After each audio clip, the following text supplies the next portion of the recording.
Hello, welcome to the Brooklyn Rail's 77th New Social Environment. I'm Charlie Schultz, and I have the pleasure and privilege of being your MC today for a conversation with Julie Curtis and art historian Jason Rosenfeld.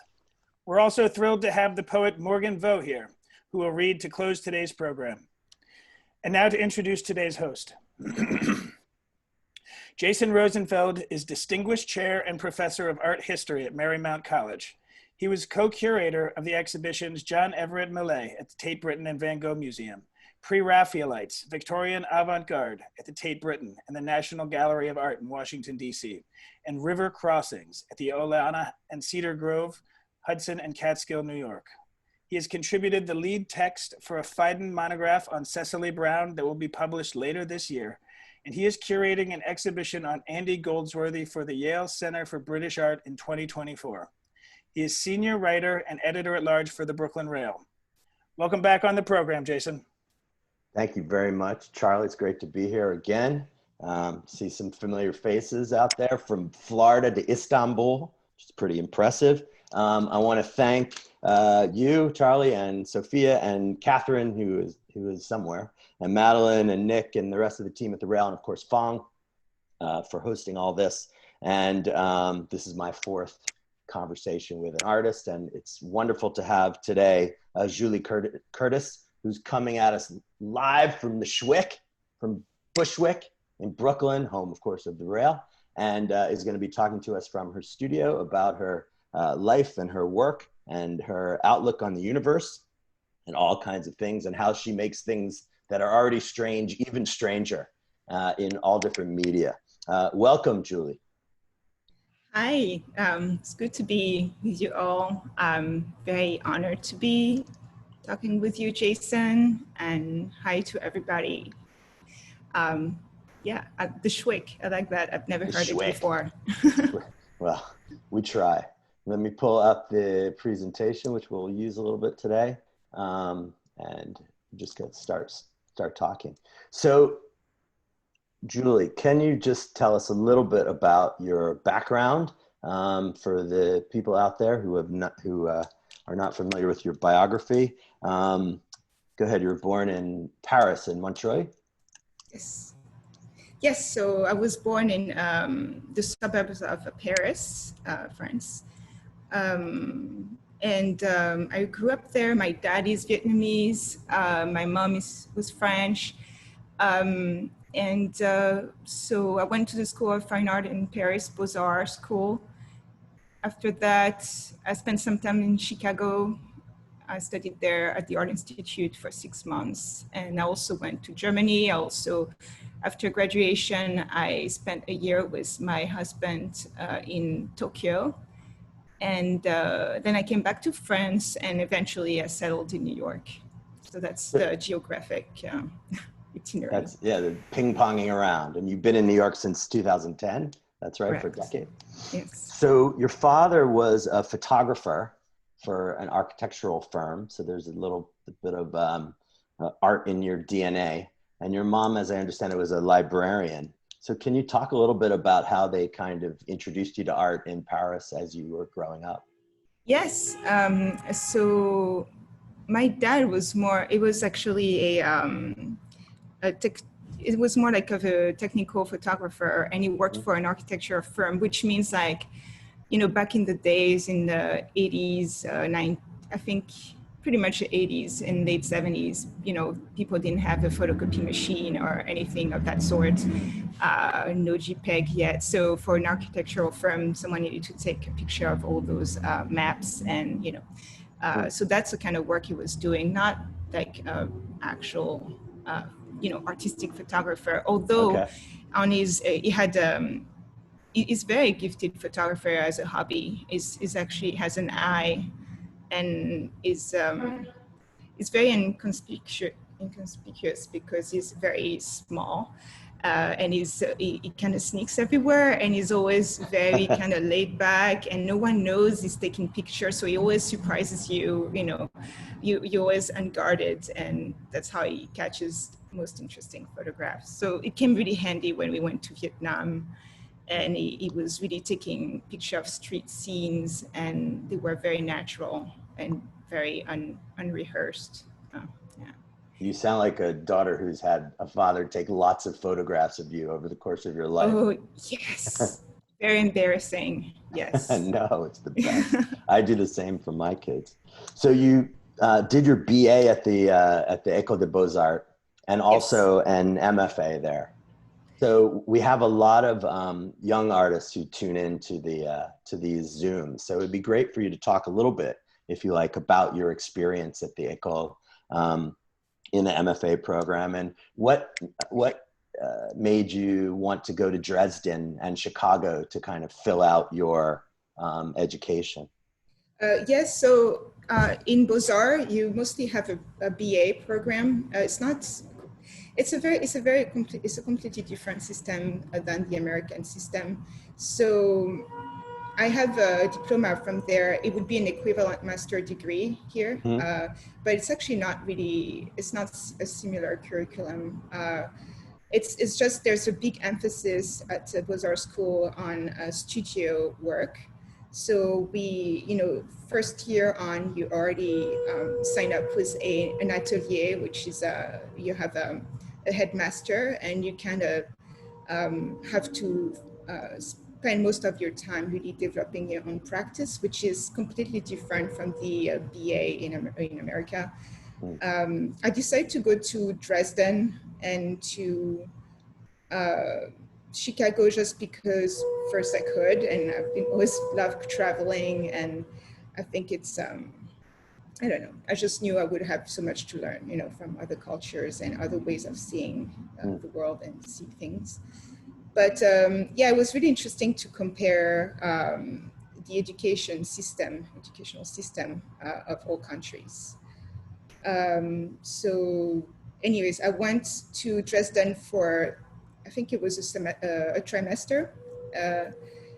It was really weird because I didn't speak German very well. So I really don't know what I did for 3 months there. But I did travel a lot, and it was more of a cultural kind of experience. And also there was, back then, there was a big, the German painting scene was very much alive. And, it was the moment where you had How, and it was it was the old East Germany. Yep. So there was like, I think it's, I forgot Berlin, but there was another city next to Dresden, not Jena. Jena had also a lot of painters, but anyway, so there was a whole painting scene back then, very active. And then We're talking about 2004. 2004. Yeah. And then I decided to go to, it was Jonathan Mies. Anyways, and then after I was awarded some money to study abroad. So I decided to go to Chicago because I had heard that there was this interesting subculture there. I mean, first I wanted to go to New York, but the candidate told me that, it was really just very difficult. Everybody wants to go to New York. So the second option for me was Chicago. And I knew about the Chicago Imagist, but weirdly enough, when I got to Chicago, I forgot everything about my intentions, why I went there in the first place. And I just kind of really embraced it. Already America was such a discovery for me, American subculture in itself. And I'm making friends there. I mean, everything was new, so that already overwhelmed me, and I forgot everything about researching about the Chicago Images, which, by the way, weren't very prominent back then. It's not like anybody was really talking about them at school, or you know what I mean? Well, schools. I think schools of painting sort of tend to come together, with hindsight, looking back. As they kind of crystallize. That's how it sort of works in history. So you may have been living in it and unaware of it. And then it kind of coalesces in people's memory. So when you would look at works by Christina Romberg and other people, they seem to have a commonality. But, I think we always feel that. I feel like, I was in New York in the early 90s and I missed all the stuff that I should have been seeing, right? I missed out on all that, but not the case. It's sort of forming as you're there. Did you Yes. find the instruction really different at the Art Institute versus the kind of freedom you were being given at the École? Oh, yes. Yes. Very different. I felt like going to, like, you know, all these classes we had to attend pretty rigidly, and all this homework we had to do. In a way, it was interesting, but also was you just didn't have time to focus on, you know, on your own, which is just, maybe it's different. Maybe it's just the way it is. Maybe you just learn a lot. And then at the end, you have to sort it all out after school, or by doing a MFA. But I found that a little constraining, too much homework. And I really enjoyed in Beaux-Arts, so we would spend a lot of time doing nothing or talking or figuring stuff out. And also Isn't that very teacher, French, though? Theory versus practice. yeah, I guess, but Beaux-Arts maybe is a different system. It's not the French university, you know, it's not theoretical. It's really hands-on, but if you want, you do your own. It's a bit like a menu, you pick what classes you want to take. But I think in Beaux-Arts, I ended up, you know, taking a lot of, for theory, ethnology classes, but also psychoanalysis of art, like Jungian psychoanalysis of art, which really influenced me a lot. And, but yes, very different system. And then what was your impetus to go to Japan? Oh, so I met my husband, Clinton King, at Painter the Art also. Institute. Yes. And after we kept, you know, doing the long distance thing. And then we didn't know what to do after both graduated. He had his MFA from the Art Institute, and we both kind of finished school at the same time. So we decided, where can we meet? And he always wanted to go to Japan, so I kind of went along with that. It was never my desire very fully, but I was open to any kind of adventure, and I figured after graduation that was the best time to do that. Had you ever been there before, from all your trips to Vietnam and to Asia? No, I've never been there. I'd always been really fascinated with the culture. I'm thinking in particular, you know, some literature had been really important for me when I just started to make art. Like I was reading, you know, Murakami, but mostly Kawabata and Tanizaki too. And so that was, there was this part of, you know, the Japanese influence. I loved the no masks. There were many aspects of the Japanese culture I was fascinated with. So I was totally open for that adventure, but I just didn't expect how difficult it was going to be to actually live there. Right, you thought Germany was hard. East Germany, former East Germany was hard.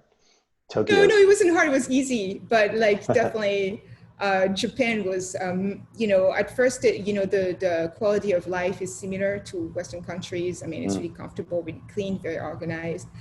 But slowly, the real difference in, you know, philosophical philosophies are like, different ways of really interacting with other people, you know, socially. It's so different. And different from Bushwick, obviously. Well, you've been back to Japan since she had a fellowship there in the fall of 2019. So we'll talk about that when we look at some of your sculpture later. All right, let's jump in a little bit and just talk about some of your recent work. So I picked this because it's a self-portrait and it's very recent, maybe as a kind of launching pad to introduce people to what you're doing in your work. So why don't you talk a little bit about what's going on here? Yes. So I sketched this painting. So I often, you know, start by loosely sketching on a notepad, like having ideas coming to my mind, kind of, seemingly randomly. I work very intuitively. So I start sketching on a notepad. And so I had this image for a while of like someone, it wasn't a self-portrait in the first place. That wasn't the intention, but I had this character who was almost like in a fetal position in a little shelter. like kind of construction. And it's been a while I've been wanting to explore, you know, as a kid, we all had those illustration books where you see a house or a scene and it's kind of sliced, and you can see everything happening at once, and you have the house, and I've, you know, as a kid, I always loved it. It was like knowing what's inside. It's like really kind of satisfy a certain curiosity to know what's inside simultaneously to what's outside or what's under the ground or above. It's like this kind of over compassing view. And so I wanted to, I've been wanting to work more with that, these elements of architecture and structure where you see inside and outside. So that was the idea of that painting, but also I think when I did it, I was really kind of getting a little tired of the constant connection we're kind of forced to live in this world, especially as, you know, as artists or as, you know, like living in big cities, and our jobs are very social, and we use, you know, platforms, social medias and all that. And I think it was a moment where I felt a bit exposed and I kind of needed to withdraw. And so that was the initial, you know, intention of the painting, and I started it. But actually I finished this painting after coming back from Japan, and I think it was in December. Right. And then people, you know, came to my studio, and then the quarantine and coronavirus happened. And it's almost like it completely reframed the painting, and it took a different meaning. And also I clearly knew this person I was representing was just a pretty straightforward representation of myself, even if it's not like me. I'm not, it's like an inner image, but you know, she has earplugs on and a mask on. And that's pretty much how I sleep every night, because I have problems of insomnia. So and she's naked. So autarky, this idea of a sort of country or state or society that's totally independent. That idea of this finding a place, like I see it, as a kind of nook in the attic where you can be by yourself, but at the same time be in the nude, right? So there's it's a kind of self-isolation, but also a kind of freedom that's implied in that isolation. It comes out really beautifully here. So you're using acrylic here and oil on wood. So can you talk a little bit about your technique? I know you consider your paintings commensurate sort of with drawing, and we'll look at some gouaches that you done on paper previously. But how do you sort of approach these kinds of works, either on panel or canvas? Yes, I would say like the body of work people know me for. It started with those works you mentioned on paper, using gouache technique.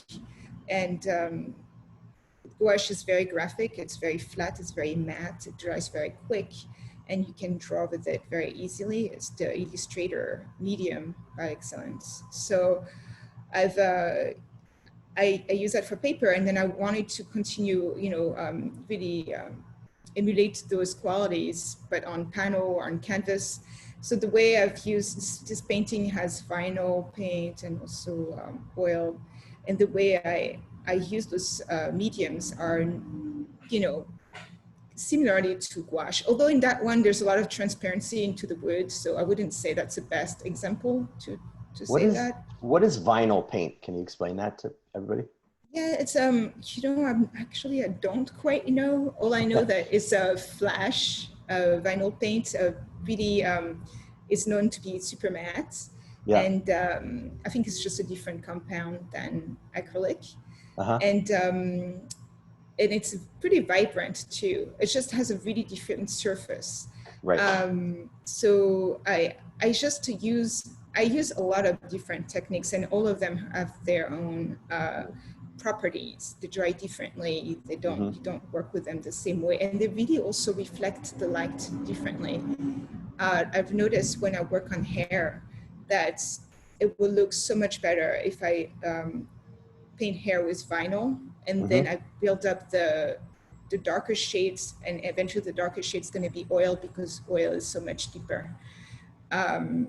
So does it give it a little bit of impasto on the surface? Because it's very hard, obviously, to tell in reproductions on the screen. Yeah, it's hard to tell in reproduction. It won't give an impasto. Okay. I work with oil very thinly, like Glazes. Glazes are like I just need to like really be able to draw with it. It needs to be flowing. So I'm not using oil like a painter. The surface of my paintings are extremely flat. I kind of shy away from texture or build up. So yeah. So that's sort of related. Triplette 2019. Interesting things are going on the other side of the house, as you see in this image. It seems quite similar structure that these figures are in, but this interest in hair. And maybe you could talk about this earlier work, Venus, from 2016. Yes, so that would be the first painting I ever made in that style with this hair, the kind of braiding of the body, covering the body or the objects with hair. That's the first one.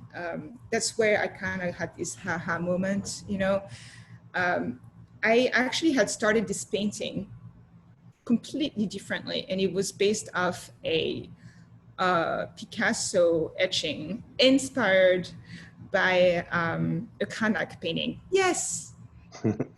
Okay, you found it. The art historian comes through. You found it, yes. It's a picture in London, although there are other versions. Okay, here I'm talking with the art historian, so he knows.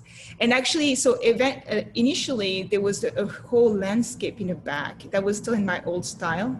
And there was also an angel. There was everything. I mean, there was Cupid. I mean, so there were a lot of similarity. But then I really struggled on that painting. It just would not gel. It was not good. And that painting has so many layers. If you put it under X-ray, you will see like so many changes. And that's when finally, after a year of struggling on that painting, I actually cut the edges. It was a much bigger painting. So I cut it and I restretched it on a smaller stretcher, and I completely obliterated the landscape, and I covered the entire body, which was made out of flesh, with the braids. And I skipped the Cupid. And then I put that bamboo. It looks like, some kind of weird office space with the soft carpeting. Or fake plastic plant or something. Yes, everything is fake and weird and odd. And I was like, this is, I don't know. I was like, okay, I think I'm onto something. The cast shadow and just the weirdness of it all. So that was really the turn. There's a little bit of a sort of metamorphosis quality here. I mean, I think about the story of Apollo and Daphne, and she becomes a hawthorn tree. And here you have Venus there in the Cranach next to a tree. And then in a sense, they kind of have melded into their form. That's true. And works like this, which is from the same time, where you seem to be expanding this aesthetic of using hair. You could call these braided hair. On the bodies of figures from paintings from the past. Yes. So yeah, these paintings. So after I made the Venus, I really liked the crotch area very much. The way I was able to stylize it and simplify the female features. So I just was like, oh, I just want to paint a female crotch like made out of hair. And then I remembered obviously the Courbet painting, and I was like, aha, maybe I can do the pastiche thing, and just then, it's becoming a little more layered, like I often say, people are like often tell me, oh, but you just focus so much on the female, your work is feminist, you focus so much on the female figure. And I almost feel like it's true and also not true, because I kind of paint, women painted by men. Right. So I think men are there. Men are, there's like there's still the presence of gaze. Yeah. The historical gaze of yeah. Which doesn't bother me, actually. It doesn't bother me at all. I think it's just there, it's history now. So that's a bit the story with this. But when I painted it, I was very embarrassed by this painting. I was like, this is really ugly. This is very and I wanted to do it, and then I made it, and then I was deeply embarrassed, and I was like, I can't show this. And then I sent it to my friend. I was like, what do you think? Do you think it's okay? And she's like, oh, I love it. This is great. No, totally go for it. So funny. So it was not easy for me. No, it's a strange painting, just the Courbet, obviously. I actually remember seeing it in the exhibition at the Metropolitan Museum of Art when they had it in a side room with a warning label saying, do not come in here if you are squeamish about sexuality. And you went in and people were very conscious about getting close to it, men especially, because they didn't want to seem as if they were really sketchy. But I'm not a huge Courbet fan, even though I studied under Linda Nochlin, who was one of his great champions. But it is one of his most finely painted pictures in terms of the brushwork, as opposed to so much of his work, which seems so calculatedly sloshy and grotty. You know, this one, for some reason, and it's part of his whole demented persona, I'm sure, has that kind of quality. But I just also just finished a book on Cecily Brown, and you know, you're kind of following a bit in her footsteps, this sort of idea of women painting the bodies of women and reclaiming them from the male gaze and also the male brush, in a sense, and rethinking the kind of way that they are conceptualized in art. Yes, yeah, you're right. I mean, I'm not a Courbet fan either. The palette is really gray, and it's very, I don't know, it's really it's a bit of a turn off, you know, but that painting somehow, it's just the best, and it's amazing. Provocation. So Julie and I were trading this image on the right, which cropped up on my Instagram yesterday by an artist, Etienne Gros, who's a French artist. But this is not what he typically does in an Archimboldo way. But this was a challenge from the Getty Museum to make a work at home in quarantine that resembles a old master painting. So he made this, the whole story. It's pretty clever. Okay, let's move on to the next thing. So, you know, this idea of imaging women and imaging women as seen by men. I'm looking at these two fantastic works from 2019, 2018, which have a real, when I look at them, I think of Kirchner and German Expressionism, especially the picture on the right. But also there's a number of elements in your work that have to do with fashion and fetishization and heels and pearls. And here, this great image on the left of a woman taking advantage of halftime at a play or the opera to use the facilities. So we want to talk a little bit about these two, please. Yes, I think, I mean, I've been interested, like, you know, we're talking about female representation. So it's a bit like, in a way, women's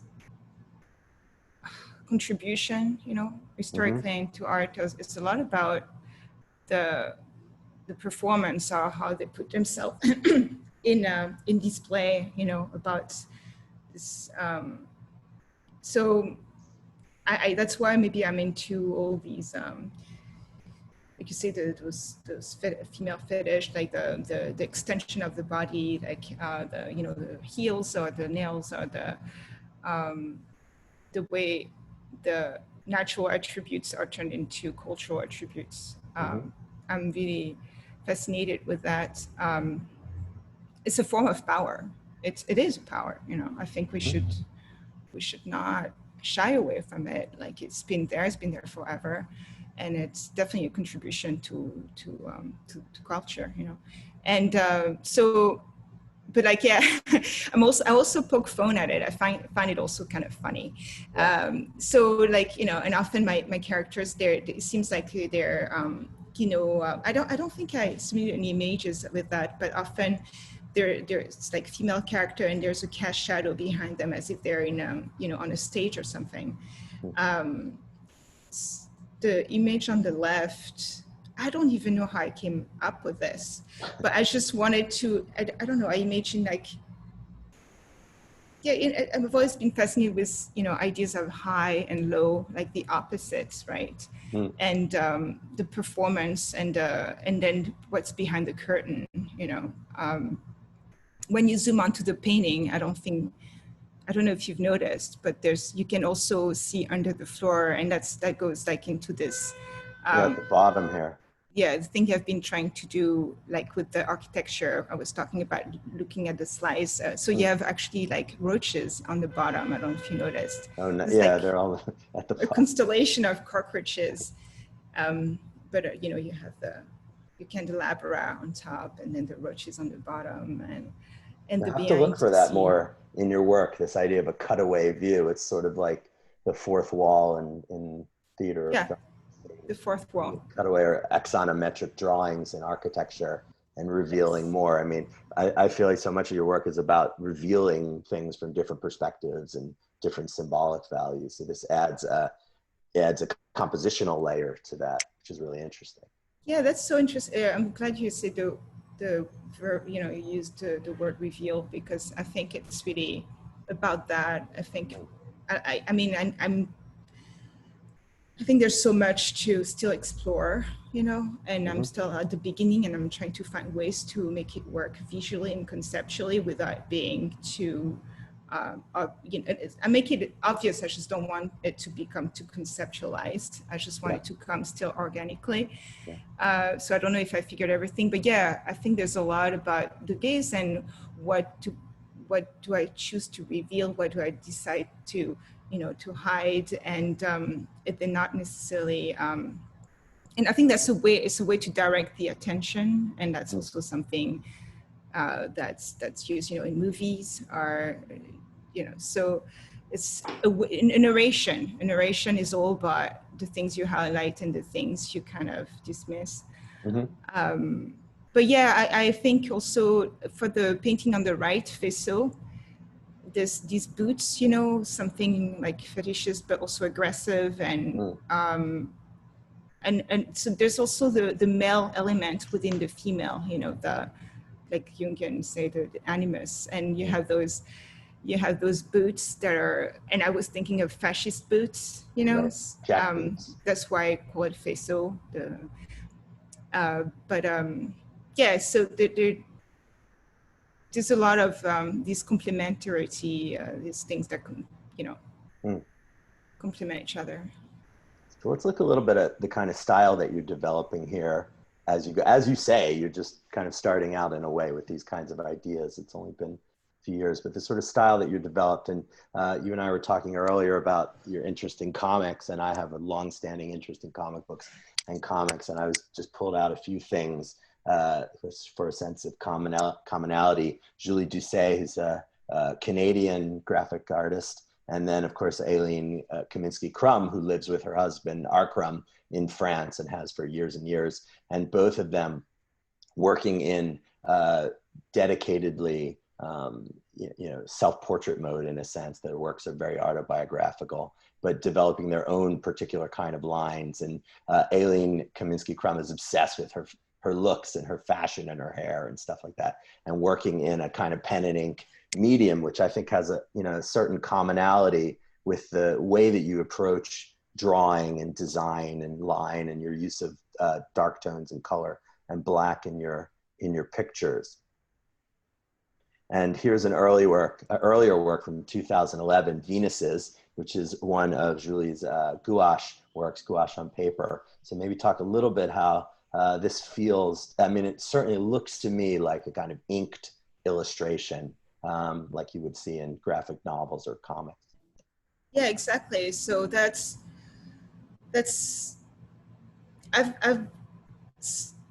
I've had so many bodies of work before I came up to this style that seems pretty kind of like, I don't know, precise and simplified, but I think it took me a long time to figure this kind of language.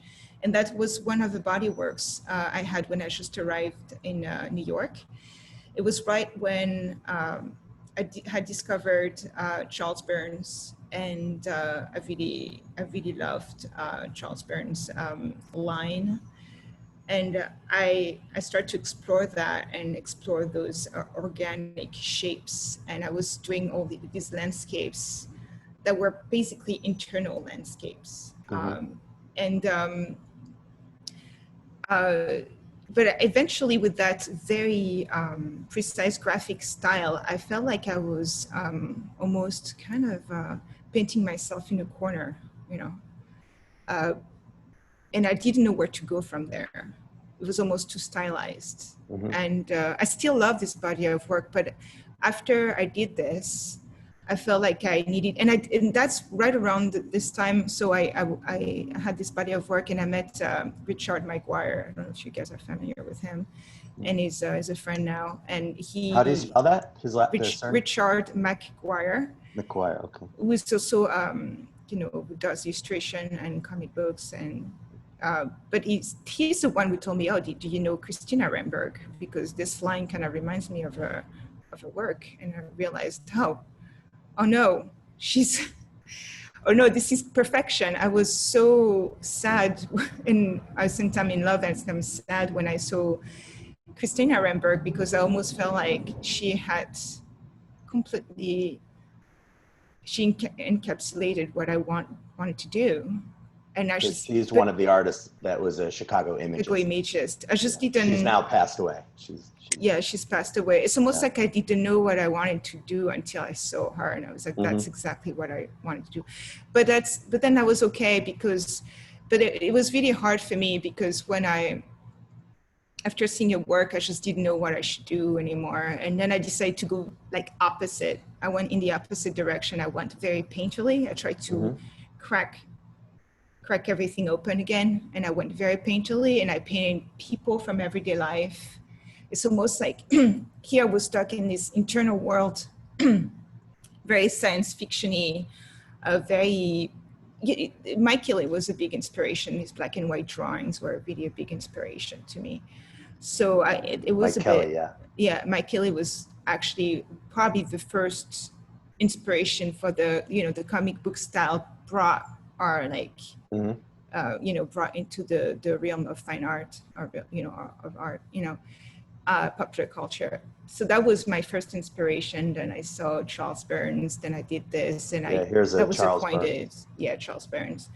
Then I was acquainted with the Chicago Imagist a little, you know, and a little deeper. And then I had to kind of figure out, so I reopened everything. I went very painterly, painting people around me. And eventually I went back to a style that was just more, I understood there are qualities in my work. What I really dig is doing graphic stuff, and that's what I'm good at. And I realized I have to embrace this. So that's when I went back, and I kind of used what I had learned was painting the world around me, and I combined it with that very graphic style that I kept just for hair and other things and patterns, and I combined the two together, and then it created the style, you know. And here you see it where it is, you know, sort of at present. Yes. In these kinds of works. Yeah. Yeah, it's a wonderful range of influences that have come together to create, as usual, you know, in a good artist, something original, essentially, something new. You can trace the background, but it doesn't. It's not direct. You know, I mean, you and I were also talking about Chris Ware, who I think is one of the great living American artists in any medium. These are just two of his covers from the New Yorker, one from 2016, which remains sort of sadly topical, and one on the right, which he did fantastic cover about life in quarantine in New York, which everyone should check out. But, you know, your work does not visually, to me, remind me of Chris Ware, and yet there's a compositional element, which I think is there's a little doff of the cap. But what do you love about what he does? Oh, I love everything about what he does. Yeah, he's a complete artist. He's a writer. He used the words. He used also narrative. He used his line is amazing. His color choice is an amazing colorist. But the way, I don't know, He can condense so much meaning in one image. I find it really remarkable. And then the use of paneling is really interesting in terms of narrative. Everyone should read his story, his Jimmy Corrigan stories. Jimmy Corrigan is his best. Yeah, I mean, truly it's amazing. my favorite work ever of all times. But I think that what I like most with Chris Ware is the scale, the work on the scales, the different scales. It really manages to convey through the medium of a graphic novel, which is a really unique medium. And you can find a bit of a way, you know, with a movie is another way of conveying such things, you know, Kubrick, like the layering of the scales and things at the macro or at the scale of the individual or at the scale of the collective, and then at a bigger scale of the, you know, the cosmos or whatever. So it's really good at conveying the complexity of things. Yeah, absolutely. So looking at what has since developed in the last few years, works like this, Pet Fish 2018, which is both a description and a kind of injunctive. You should pet your fish, which is, of course, the last thing I feel like I ever want to do is pet a fish. And on the right, the mirror. I think there's a really wonderful haptic quality to your work. And to get that in painting that's not sculpture is remarkable. Haptic, about being about touch. You know, it's critical, and we'll see that also in your sculpture. But there's paintings like these which are literally about touch, but also the technique that you're using and the use of hair and fur and fuzz and scales. It conveys, I think, in a remarkable way, substance and surface.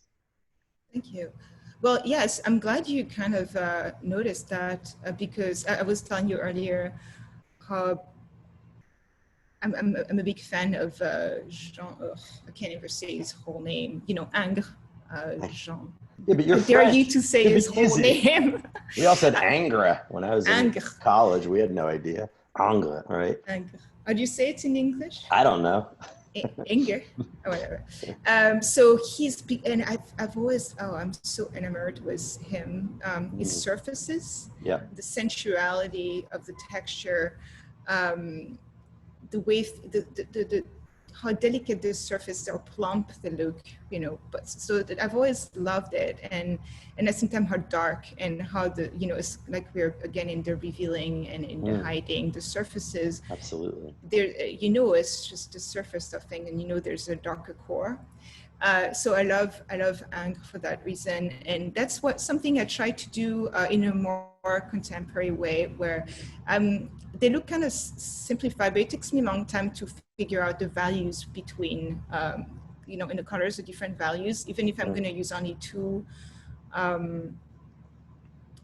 colors to do the hair, for instance, the way I'm going to brush it, the way I'm going to, you know, how I'm going to saturate the colors and the texture of things and the surface of things. I pay a lot of attention to it, and I can be really, that takes a long time. But at the same there's time, something there too, right? You just said the way that you brush the hair. So that idea of brushing hair, which is, you have long hair, something you're very familiar with, and then brushing it onto the surface of the canvas. I think goes to this convincing way that you, in a pseudo sort of illustrative, cartoonish manner, in a general sense, convey touch and convey materiality, just like Ingres did with the licked surface, which the fini of his painting, which he got from neoclassicism and Jacques-Louis David. You know, how does he do that? I don't know. I have a pet idea. Let me ask you this. Would you prefer Ingres to Delacroix? Oh, yes. Yes. See, I wrote a review for The Rail on Delacroix saying that if, my cat, speaking of fur, there it is, sorry, that what we did not need a Delacroix show. An artist who was misogynistic and seems very much of the past. But what we did need, because of what artists like you are doing, is an Ingres show. It would be amazing now. Said that? Yeah, that'd be amazing. Anyway, okay, thanks. Because it's like, I mean, Delacroix, I mean, I'm sure it's historically so important, Delacroix. I'm not an historian, so I don't know any of that stuff. But I just think Ingres is much more contemporary in a way because of his almost constrained approach to things and subjects. They're very internal. Yeah. And it's a lot about what he keeps behind. And anyways, so Ingres, I wanted to say something else about Ingres, but I forget. But there's Yeah, also like you said about interested the in women and bodies and sexuality. sensuality of things. Sensuality, yeah. Yeah, and I think that's what I'm trying to do too. I want surfaces that are very enticing. I want things, colors that are enticing, seductive, but I want it, so I want someone to want to get closer to the painting, but then the subject matter or like something about it is strange and that's repulsive. I want that push and pull in my work. Yeah, yeah. I mean, here on the right, caressing a lobster with with green hands and these amazing fingernails. Love the nails in these paintings. Let me ask you: is there anything that you would want to point out from your father's culture that you think is inherent in your art from your Vietnamese background? Absolutely. I think, you know, yeah, I grew up in France. And then, you know, there was part of me that's Vietnamese, but I'm very French in a way.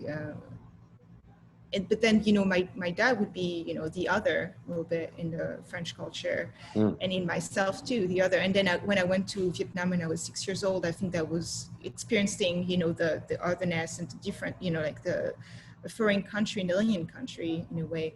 But that was also very familiar. So I think this thing between, you know, what's alien and what's familiar, and that's why I like the you know, the uncanny, because it's really about that. It's about you know, about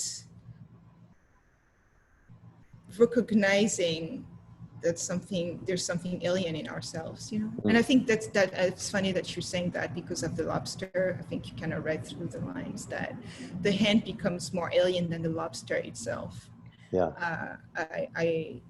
I wanted a hand that's just, yeah, that's maybe the viewer's hand, but that's, you don't recognize it anymore. And same thing with the image on the left, this demon hands, you know, creeping in. And I think that's you know, the Jungian archetypes were really important for me, and the idea of the archetype of the shadow, and how everybody has a shadow, and whether you're acquainted with that shadow aspect of yourself.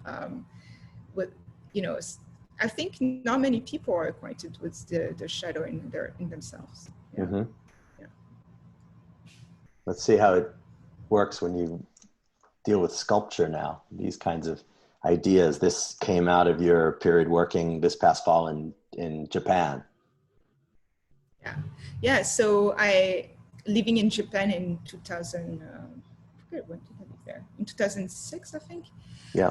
2007. I remembered those food display called Semperu. And, you know, they're so funny and weird because, again, we are in the world of the uncanny, right? They're so close to nature when you're in the world of the mimesis. And at the same time, they're kind of gross also a little bit. So yeah, especially when they get dusty. They're sitting in windows and they get all dusty and kind of gross. Dusty and gross, and the yellow and fake food. So, fake food, and so they're, I don't know if they make you salivate, you know, those food display, but they definitely, like, they're not even on the menus. They're just supposed to, you know, lure the customer in. So when I came back for the residency in Japan, I knew I had 2 months, and I knew I wanted to not just go there and do the work I usually do when I'm in, you know, America. What's the point? So I decided to do like try to experiment with sculpture and with the food samples. And so they, like, I call them half ready-mades, because I did sculpt the fish tails. And it's a technique I've used for a long time because I have no technical skills in sculpture. I just use self-hardening clay, and I sand stuff and I paint them. So it's a very, very like kind of idiosyncratic kind of technique. Like, it just makes no sense. Like a real sculpture would be like, why don't you use this or that? You know, it's just because I don't know what I'm doing, basically. But it's, you know, sculpture is so different from painting. It's, you're always trying to problem solve. So I did sculpt those tails, but I went to, there's a street in Tokyo called Kepabashi, and they have, you know, a lot of stores with for restaurants that sell kitchen supplies and stuff. And they also have the store that has all the food displays that you can customize. You can buy individually to make your own, or you can buy already pre-made. So I found a place that sold some of the stuff. And so the noodles are wax. You still have to do everything yourself, right? I bought a bowl, then I had the noodles in wax that were straight, and then I put them in hot water and I make them soft, and I make, so, you know, it's really fun. And then I had it, and then I sculpted the fish tails. And the title Last Embrace, this idea that there's something, a connectedness between the fish and the eventual demise in the platter of the ramen. But also I love this little detail of the fins there that just sit on and caress the tabletop. And it reminds me of that really creepy detail of Goliath's mustache in Donatello's David and Goliath. And the head of Goliath is at the foot of David, and he's wearing sandals, so his feet are naked. And Goliath's mustache is lying over his sandals. It's both kind of elegant and erotic and creepy at the same time. And I think this is the uncanny here. This is better than Dali's lobster telephone, which always just looks ridiculous. But this is the really uncanny thing. And also thinking about, you know, what are you actually eating? Well, you don't really want to see this poking out of your ramen. Like almost like a romantic last embrace. Exactly, last embrace. It also made me think of the Metallica song, Last Caress. That was what I was trying to remember, which is a classic. Sophia, put that link up on the chat if you can. People can listen to that later. Here is one of your great paintings, The Millinery Shop, which is a doff of the cap literally to Degas, and Degas' many paintings of women in hat shops. And of course, they're shopping and they're fabulous looking and their faces are always visible. And here you're characteristically occluding the face. But of course the hats are also look like they're made out of spun aluminum or vinyl, like turntable records, or they're made out of hair and hair hats. I don't think there is a tradition in cultures of hair hats, but in your sculpture there is. So people should have a look at these works that you've been making. This one, Urchin from 2018. So this is from these are some works from your last show. Yes, my show in LA. Yeah. Yeah, it was great to show with VSF because so I was working on paintings, and I think I had the paintings more figured out than the sculptures. But when they came for a studio visit, they saw all these weird hats on my wall, and they were like, "What are you doing with that?" And I was like, I don't know. I'm experimenting. This is what I do when I'm tired of painting, but I've never figured my sculpture out. But they were like, "Oh, we totally want you to show you sculptures as, you know, complements of your paintings and as an extension of them." And I was like, "Oh, this is scary, but this is good because I'm gonna have to work harder on the 3D medium, and it's gonna be good also for me on the long term to always have." You know, I think it's just one practice feed the other, and that's how you can keep the wheel turning when you get a bit out of steam, you know, when you run out of steam with the painting, with the 2D world. The sculpture working in 3D is such a different zone. Right. So anyway, so yeah, I did the sculpture work is a bit, and actually it was such a pain to work on those because hair is the last thing you want to sculpt with. Hair is just, it's amorphous, it's tricky, it's just, it doesn't want to obey, you know, to any laws, you know, of physics. So try to sculpt with it. So I had to figure out my own technique. They're very weirdly made, and I really hope they do preserve.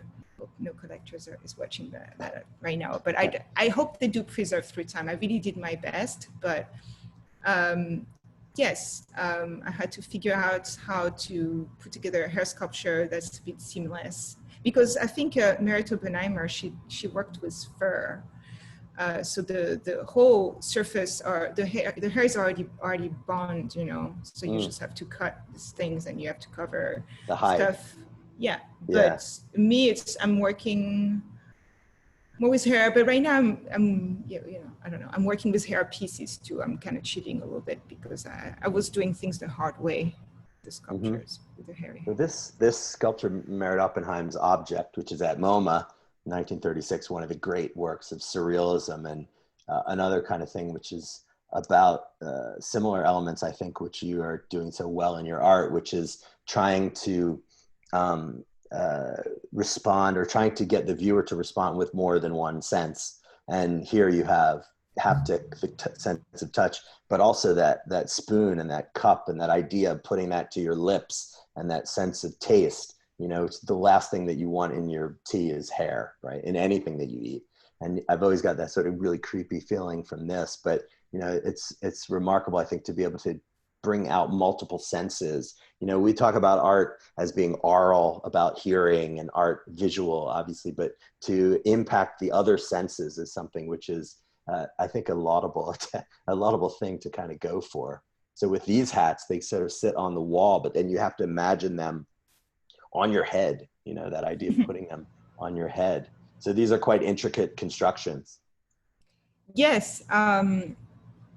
Yeah, and I think, again, we're in the same world of, like, you know, hiding and revealing. Like, it's about, you know, it's so many expressions with hats, you know, wear many hats, or, you know, like hat off. Like, I think there's a lot of expressions, because the hat is obviously the social self, you know, wearing a hat.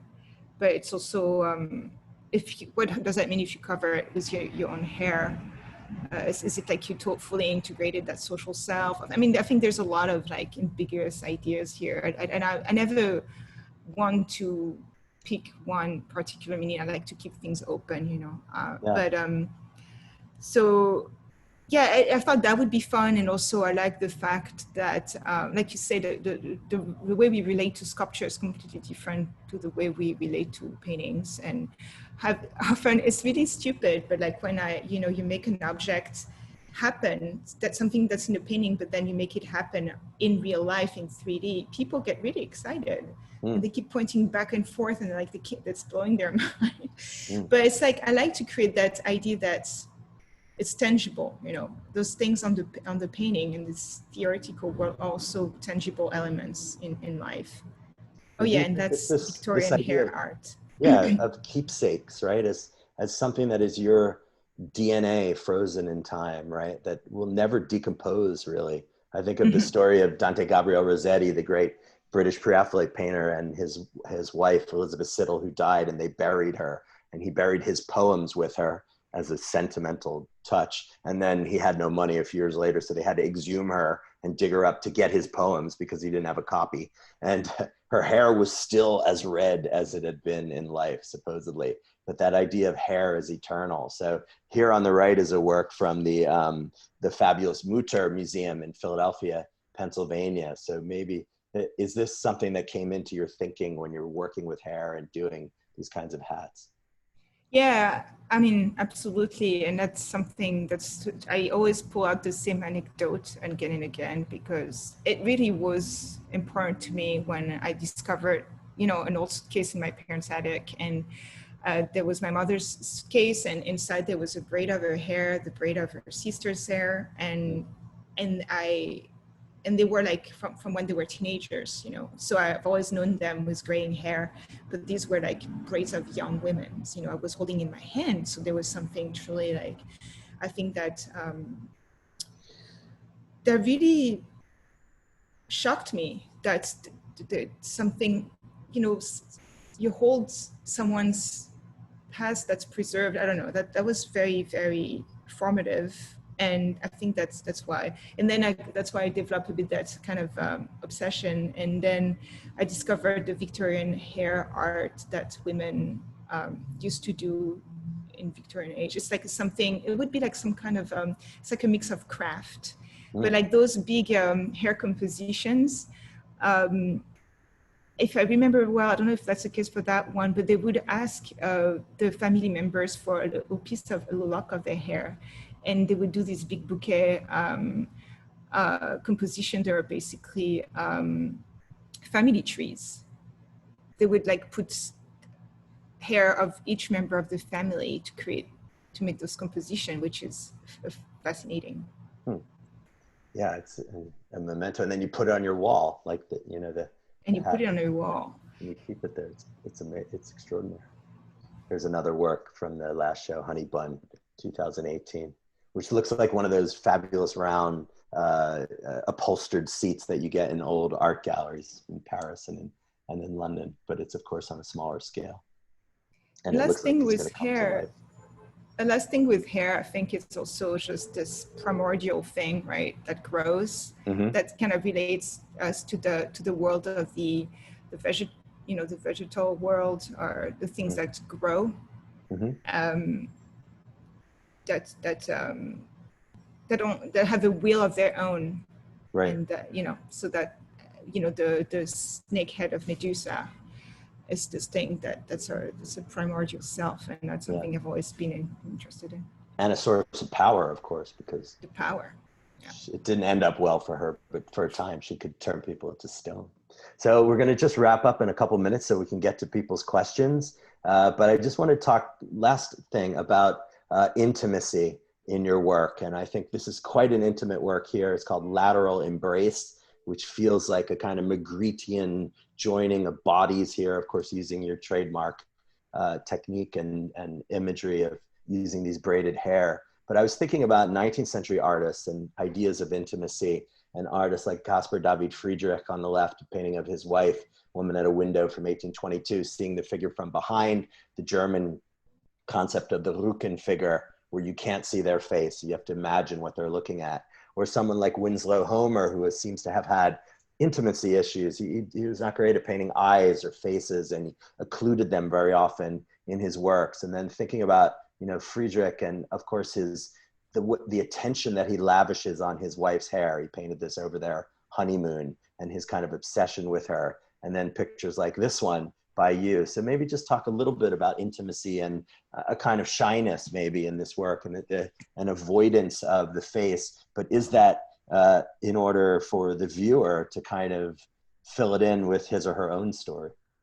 Oh yeah, absolutely. Yeah. I mean, I feel like I'm already using, a style that's really close to illustration. And I realized, I don't, what do I do about face if my style is already so, using that illustrative style, you have to simplify things. And I just wasn't sure about how I would treat face. Would I like put two dots, instead of the eyes, or make a more realistic kind of face? And then I realized that I don't want to do portraits of particular people. I'm not interested in particular persons. I'm interested in more in humans, or in the more general sense of the term. And like you say, in a weird way, so avoiding the face, and also kind of frustrating I don't mind frustrating a bit the viewer. Like it's kind of a passive aggressive thing maybe, but sometimes not revealing everything, and actually it's always kind of annoying to me. It's kind of a rule that's kind of hard, because I always have to find subterfuges to like tricks to not have to, except when I really show a blank face, then I just say, this is what I do. But otherwise, most of the time I try to avoid that. So there's a lot of a fragmented self, there's like fragments of people.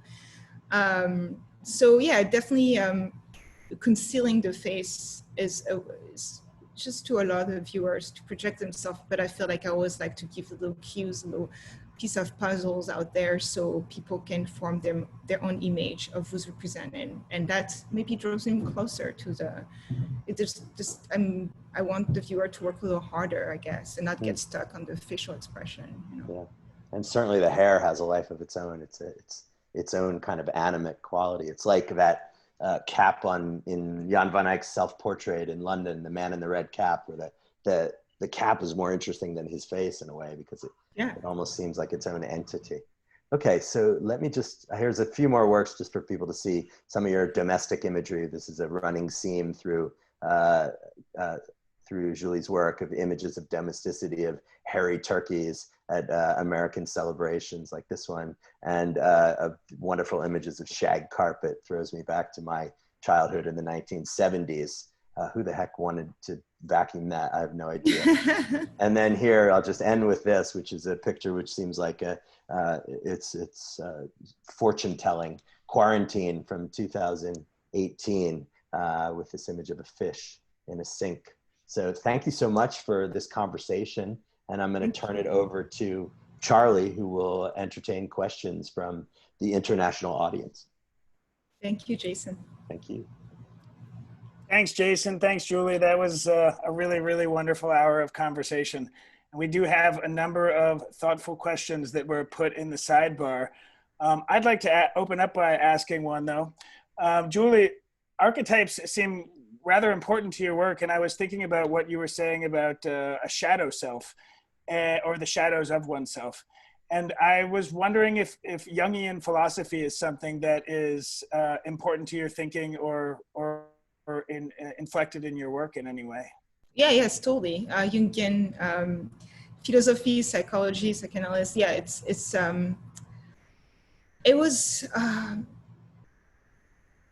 it was key to the formation of myself. You know, I mean, I've had like maybe 15 years of psychotherapy behind me, and I think that really that psychology is definitely an approach for me and in life in general and in my art. Archetypes, some images that we would share, you know, on the human level, because archetypes are supposed to, you know, overcome like cultures, and they're supposed to be these really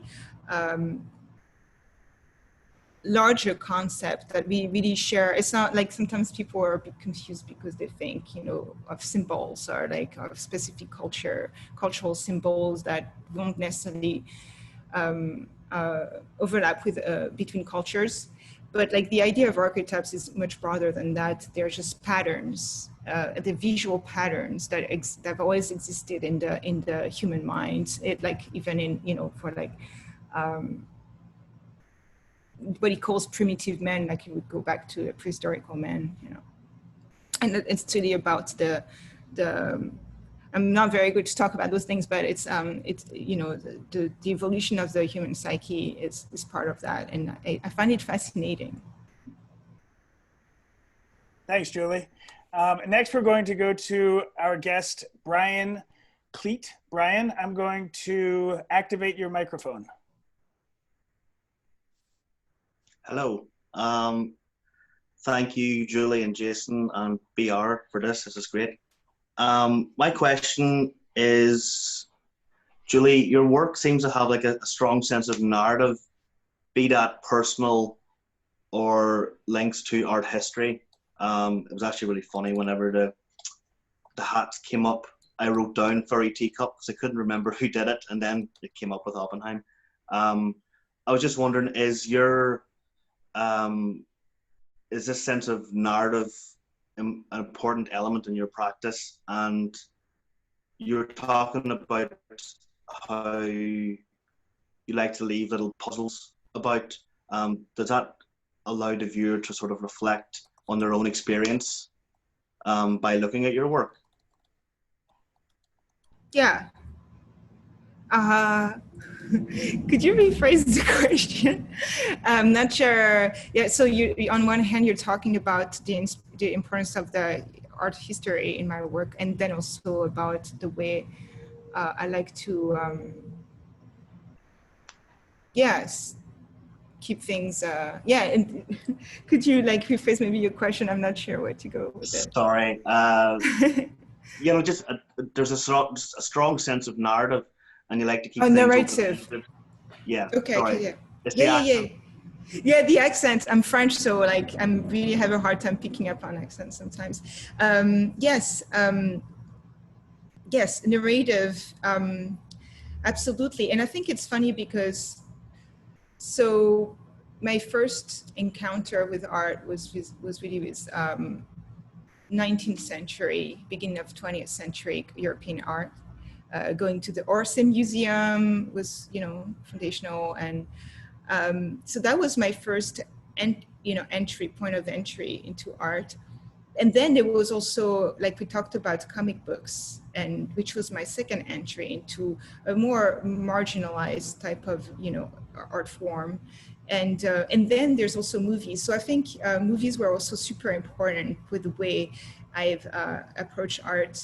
I think all those combined, and mind you, I wanted to be an illustrator when I was, when I turned 17 and I went to a prep school. The thing I wanted to do was not art. I wanted to be, I didn't want to be a fine artist. I wanted to be an illustrator. So I was already thinking about the image more than I was thinking about art. I was thinking about the image, the story it tells, and I really, that was already my angle. And that also links up with my interest in psychology and the world of dreams and the way we, you know, think with images, right? When we sleep, we have these, you know, this series of images and narratives that come, you know, that flow, and they're really interdependent. And I think all of these combined, that would be my approach of, you know, my artistic approach of yeah. I don't know if I answered your question. No, merci beaucoup. Je vous en prie. Thanks, Julie. Thanks, Brian. Next, we're going to go to a person who visits the social environment very often. Deanna, I'm going to activate your microphone so that you can ask your question.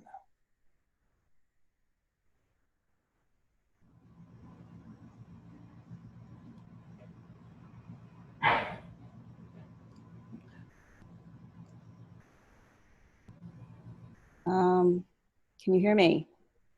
Yes. Yes, okay. Sorry, a little bit of glitch there. And yeah, thank you, Julie, Jason, and the Rail, of course, for another really, really interesting conversation. Julie, I'm definitely a fan of your work. And when I first saw it, oh, I don't know, a number of years ago, my first thought was Christina Ramberg, because I actually went to Chicago for my graduate degree, and this was in the 90s, but she had already passed by then. And her work, and really a lot of the Imagist work, were not really being talked about, even though a lot of them were still teaching at the school. And it wasn't sort of the main thing. And I just wonder, when you were there, I mean, you were there only a short period of time, but did you, like, you said you had sort of forgotten about the reason why you were drawn to Chicago, but did you then rediscover that then, or was it much later? Yeah, it was much later. Yeah, that was, like, you're right, totally right. Just when I went, I knew of the scene, and I knew that Chicago had their own art scene. But when I went for the exchange, I kind of forgot about all that. I didn't even go see the Roger Brown Museum. I mean, I'm really ashamed of all that. But I was, I think I was, like, enthralled with American culture at large. And I hung out with a group of people who were, you know, who were doing performance and all kind of, you know, other forms of art. And I was introduced to more conceptual art. So I just didn't go there. And then, like you said, people weren't talking about it that much.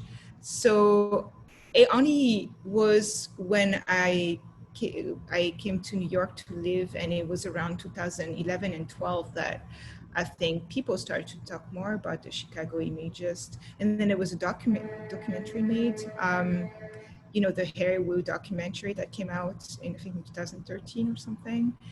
And also I was working for Cause, and he's a huge Chicago Imagist collector. So I saw so many works, Ray Yoshida and Jim Nutt and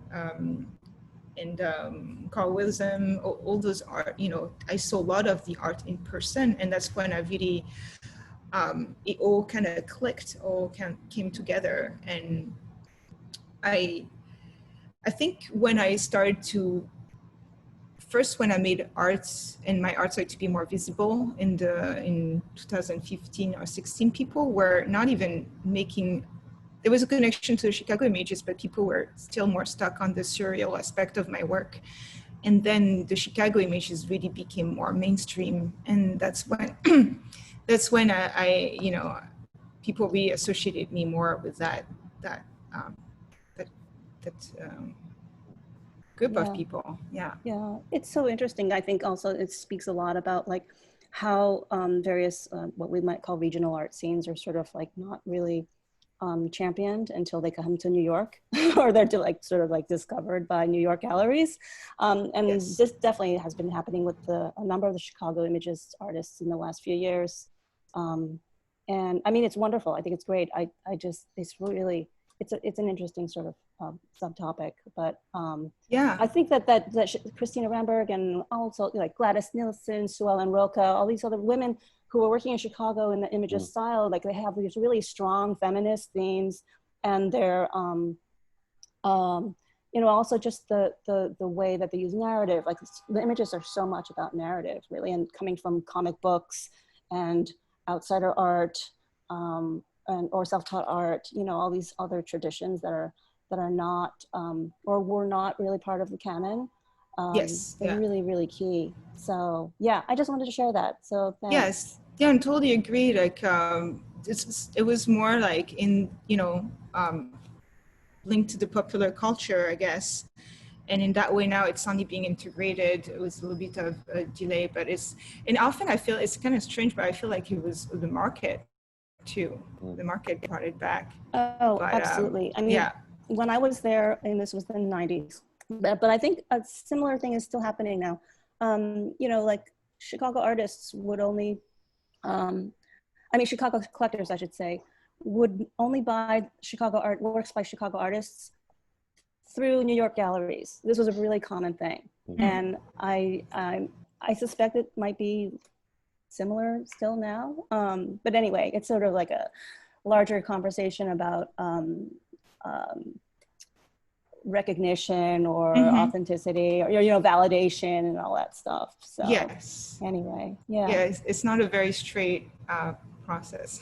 It's very convoluted. Yeah. Anyway, thanks a lot. Thank you, Dina. Let me throw something quickly in there, Charlie.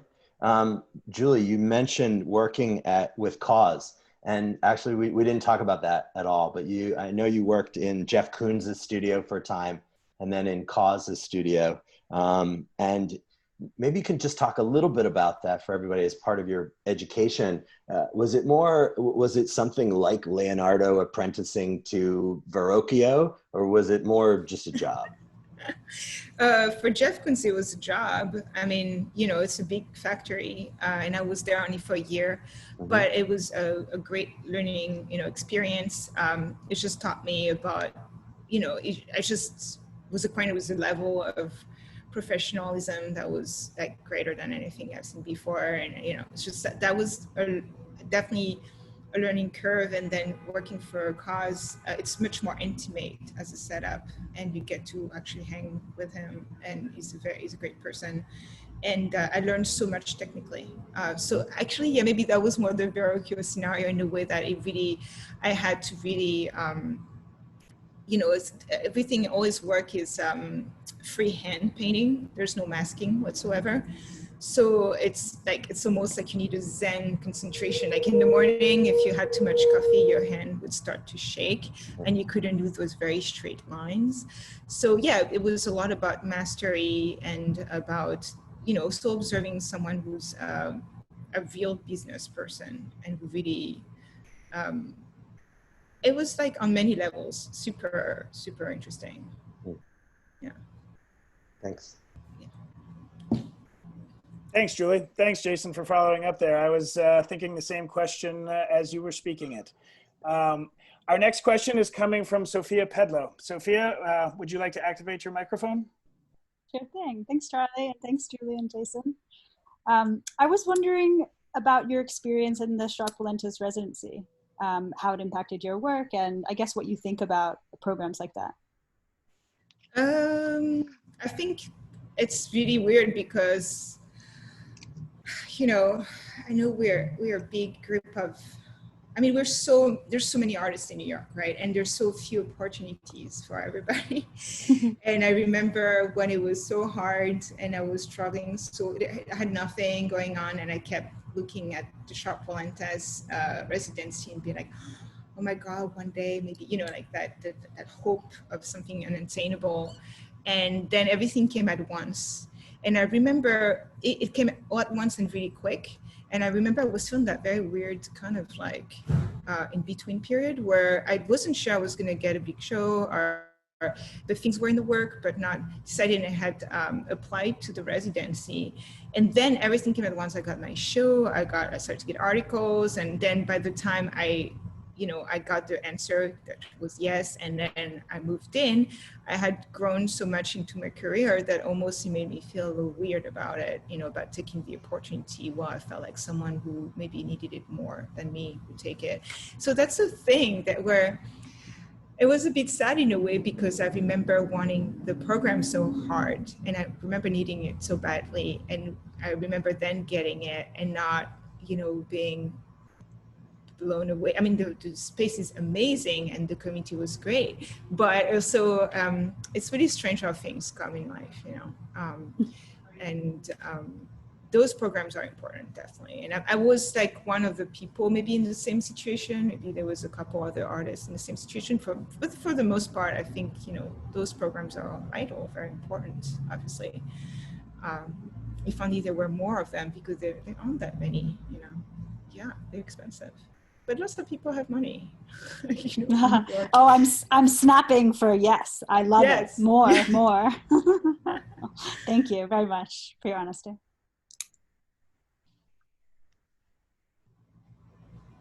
Thanks, Julie.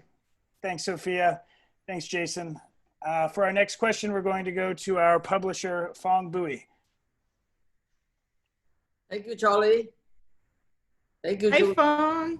Oh, thank you, Jason.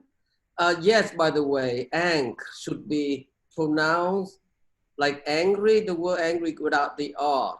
So just ang, you know, Yeah. The Y I meant. I wonder, you know, there was this painter who I came to know in the 80s. He died maybe mid-80s. Very prominent painter, French born, and I think he lived in New York maybe the 40s, but he moved back. He was known for his abstract paintings in the 30s. They kind of grew out of Torres Gracia, Cubist style, and a little bit of Mondrian Neoplasticism, partly because he deployed a lot of curved lines and volumetric forms. But then he became completely figurative painter after the Second War.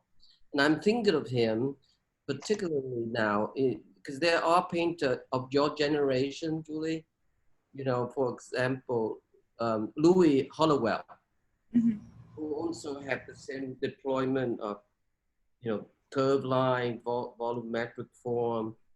But there's also tendency to be very, very mindful of the centralization of images. You know, they don't dramatically, the image is very sort of tend to be more or less mindful of the center, you know?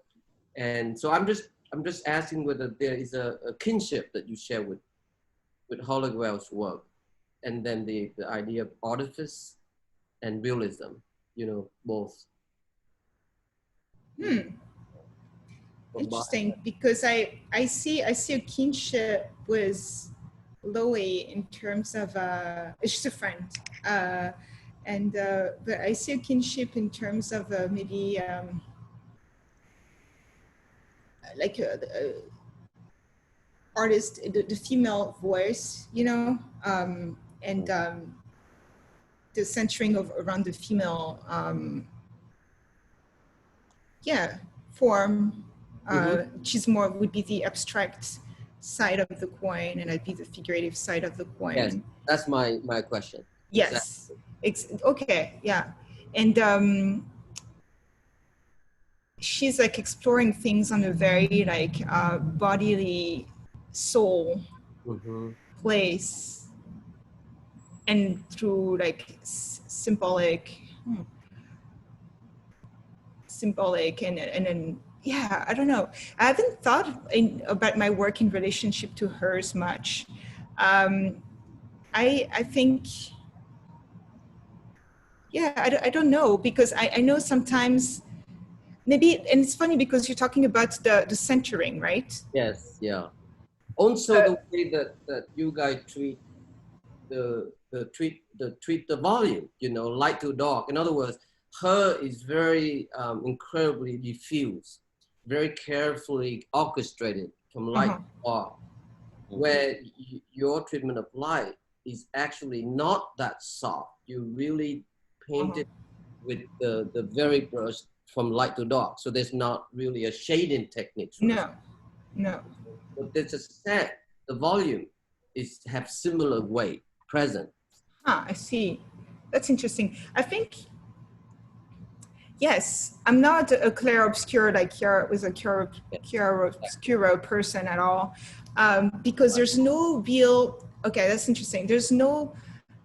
I don't work from photo, so there's no light source that actually exists in the real world in my images. Most of the time they're collages that come from inner images, so the light is inner, and that's what maybe I shared with Loie. Like the source of our image is within, and that's what you would have that theoretical light. I don't try to place my world into the real world very much. I do project shadows. I do like using the shadow in the most cartoonish way possible. They're like I was talking about staging, and that's where you have this kind of like very aggressive, like not very nuanced light over things, and then you have this cast shadow occasionally in my art. That's the only moment where you think of the idea of light, but it's not a real light of chiaroscuro. It's an theoretical light. It's a light it's a psychological light. In that you find that also in alchemy, right? The light within the darkness, you know, it's like, I like that play. And she works also on that. She also work on those,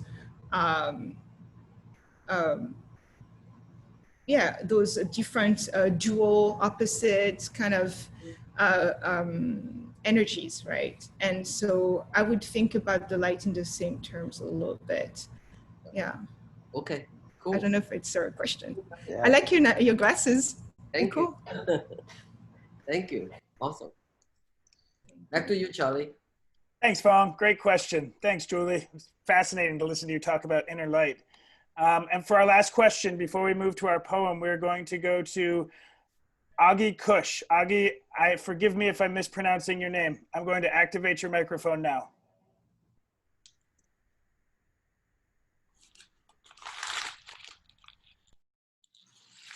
You mute.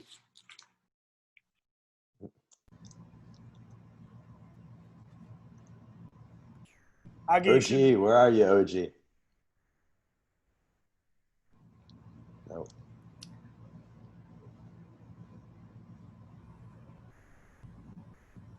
He doesn't know how to unmute himself. We may be having more technical difficulties there. I see him trying to speak, but it's just not coming through. Okay. Well, I'm sorry. I'm sorry, OG. We will, in this case, we will transition to OG. No.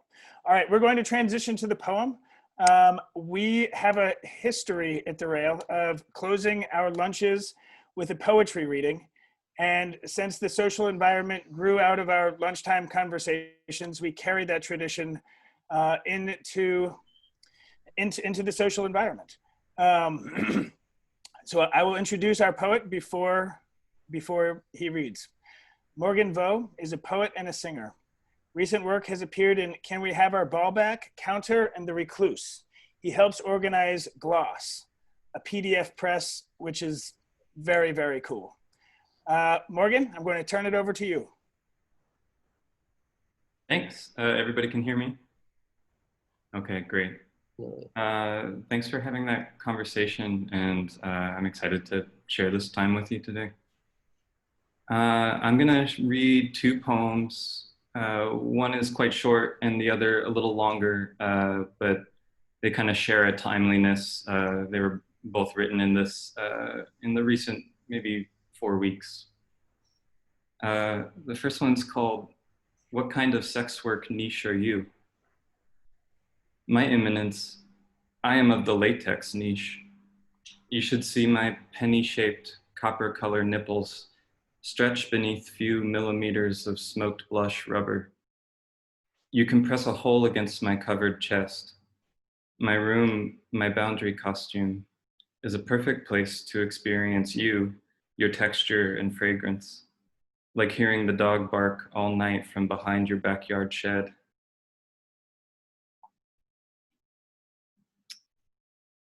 And this comes, this one is long and all true stories, strangely. So it's written on May 30th. Dear Keegan, oh, and Keegan is my twin brother. Dear Keegan, I dreamt we were walking back alleys one evening. You weren't leading, but I was a few steps behind. I looked at your shoulders, your jaw, and your hair. I saw one of your eyes set ahead behind people's fences, where they leave their trash, weak and rotten fences, store-bought sheds fading under overgrown weeds. I watched how you walk, taking corners and turns. Your shoulders took them similar to how I remember. Your curves, shuffling angles and short steps, full frame. Hair flowing, you were younger, but not a boy. We came out at a place like the other side of Pembroke, the strip mall with a hobby store. There was a protest, many mostly young children.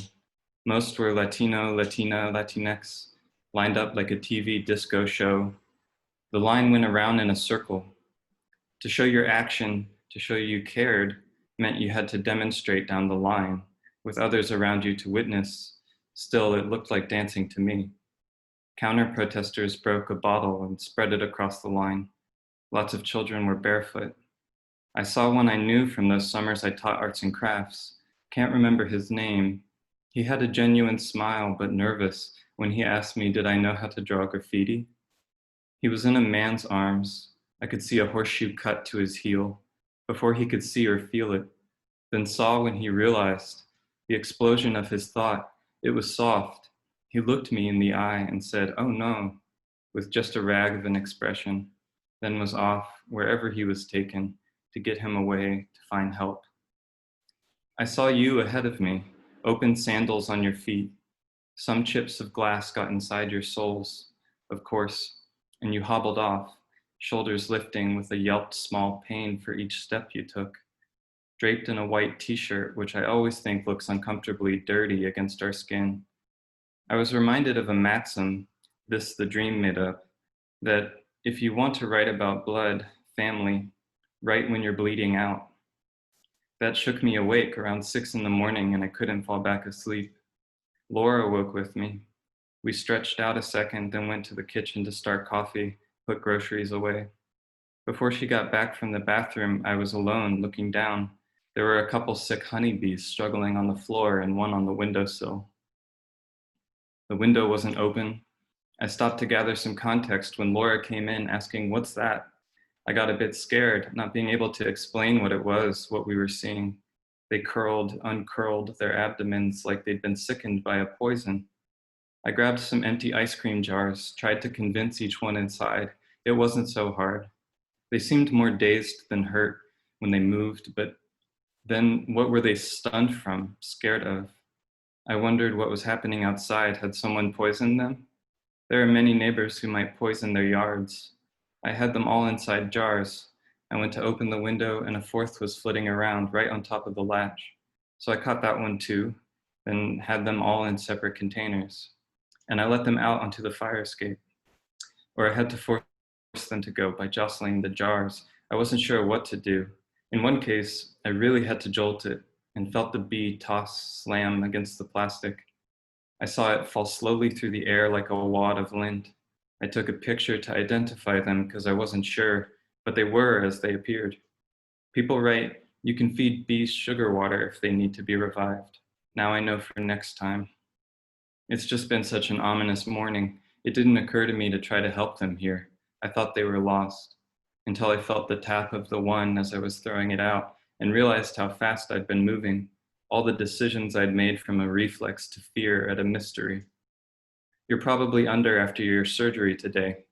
Back in October, when I had my wisdom teeth taken out, everything was fine. Then a few days went by and one came open again, started bleeding and it wouldn't stop. Laura got me bags of tea to chew. The tannic's supposed to help harden blood, but still it didn't quit. I stayed up all night changing gauze. Seconds seemed like they were being torn from paper napkins, just a corner at a time. It was bad, but come morning I had a doctor. He left a high holiday temple service, came in, removed something bad, and it stopped. He wiped my mouth, told me I'd be fine. I was, and I was lucky. I hope yours goes well today. Be careful after. Don't smoke for 2 weeks. Eat yogurt. I'm praying, thinking about you. Love, health, and strength, Morgan. Thank you. Thank you, Morgan. There's so many hands clapping and hand clapping symbols across the screens right now. That was a really touching reading. Thank you, Julie. Thank you, Jason. Thank you all for coming. Tomorrow we will have our 78th social environment at the same time, same place. Tom McGlynn will be speaking with Donald Odita, and we'll have the wonderful poet Mary Riley reading. At this point, everyone's welcome to activate their microphones, say goodbye if they wish on their way out. Thank you. Thank you. Bye. Thank you, so Julie. That was much. Thanks, Julie. Thanks, Jason. Thank you. Yeah, that was fantastic. Stay safe. Your father's Vietnamese and Yo, so Chris. Hey, Tam. Too. Hello. Forever. There it is. Good job. Julie, thank you. Have a great day. Enjoy the Schwick. Right. Schwick. Hi, Jason. Hello, there's my dad. He's hanging out. All right. Hey, Dad. Yeah, live from Sorry, Massachusetts. Aki, you're sorry you didn't get your question. Thanks, Fawn. Bye, Thanks so Aki. much, Charlie. Oh, yeah. Sorry, guys. It's Oh, my Aki, it's working so well now. OG's up and running. Next time. OG, are you in Istanbul? Yes, I am. Yes, coming at you Awesome. live. That's Many excellent. time Aki. distances away. Hello. Awesome. Well, you can always ask now. Yeah. I mean, if you guys don't mind, sure, but I don't want to keep anyone waiting. That's the question. After okay, cool. So I saw a show of the Chicago Imagists in Milan like 4 years ago, and I had never heard of them before. And I really liked your work back then too. So when I saw them, I immediately thought, oh, like this reminds me of her work. And then looking a little bit into their stuff, I found out that they were kind of like a gang of artists, you know, like always hanging out together, working together. And I was wondering if you are involved in a group like that, or if not, like, do you feel like, not just Chicago Imagists, but in general, like a group of artists always make a bigger show or bring more attention than like individual artists. And nowadays it seems like almost all artists work by themselves. Like, what do you think about that? I think New York is a very special place. And that actually there is a group of people working together, and there are movements and there are discussions. And I'm part of a women's crit group called Get Out. And it's, so we have so many overlap. I mean, one of my good friend is Henko. As I said before, I'm friend with Louis. I made Henko's through Louis Hallowell. So there's definitely a community of artists. And I saw my friend Marco Valangin, who's also there on this thing. So yeah, I don't know how it is in Istanbul, but Brooklyn definitely. And I think they've been like, you've probably seen a lot of, you know, coming back of a figurative painting over the past few years. And that came kind of at the same time that, Instagram became really a tool that artists have used and used it as a way to communicate. So it's like a conjunction of different things that made that comeback of figurative painting possible, I think, in my opinion. And also the political climate probably was very, had a lot to do with it too. So yeah, definitely. Cool. So you should come to New York. He's I'll been. try. He's got to get back somehow. Yeah. We need a I've new been president. back for like 3 years now. Yeah, we need another president. We'll see. Make that happen. So do you. Thank you for being so generous with your time, Julie. Thank you so much, guys. You It so was really a much. pleasure. Thank you so much. See you in real life, hopefully not too long. Yes. You Hopefully. in real life, Fingers back in crossed. Brooklyn. Thank you. All right. Absolutely. Bye, everybody. See you tomorrow. Bye. Bye. Bye.